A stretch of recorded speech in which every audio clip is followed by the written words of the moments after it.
Hello po, magandang hapon. Kumusta po kayo? Sana po ay okay lang. Ito po pala yung ginagawa ko kaninang umaga. Ako po ay nag-ani ng bisol at ako po ay nagsinigang ng baboy. At ito po ay mas masarap po talaga ihalo doon. Tapos, kahit gabi nga po pwede rin naman. Kasi mas maganda pag may mga ganito kasi talagang yung sabaw nyo ay mas lalapot at mas masarap po talaga. Subukan nyo po. Ito po yung bisol namin nasa puno ng saging. Kaya kailangan ko na talaga siyang tanggalin dito at putulin ko na para mailipat ko. Timing naman po na ako po ay magluluto ng sinigang kaya ayan, kinuha ko na yung mga laman. Konti lang yung kanyang laman tapos ang laki ng kanyang puno. Kaya kailangan ko na talaga siyang ilipat para po magkalaman ng marami pag maluwag po yung kanyang pagtamnan. At yung iba nga po ayan, naputol na nga pero hindi ko na kinuha. Ito namang isa, bali dalawa kasi ito, ililipat ko din para magbigay siya ng mas maraming laman kasi pag dito sa saging mahirap. Ito naman po yung pangalawang puno.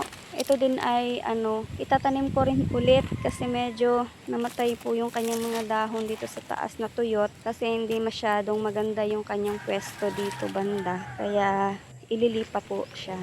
Alam niyo po ang bisol, hindi ko po alam kung ilang buwan ba siya pwedeng anihin magmula ng itanim kasi wala akong nakita kahit anong hanap ko kung ilang buwan siya. Wala akong mapagtanungan. Pero may nabasa ako, yung gabi po ay nasa mga 7 to 11 months ang kanyang pag-aani. Baka parehas lang din po sila nung bisol. Ito po yung pangatlong puno po yan. At ito po ay hindi ko muna siya ilipat kasi ang dami niyang laman sa ilalim. Medyo maliliit pa nga yung nakuha ko pero okay lang po yan. At pwede na pong ipanghalo doon sa aking sinigang na baboy. Ayan, thank you for watching. Bye!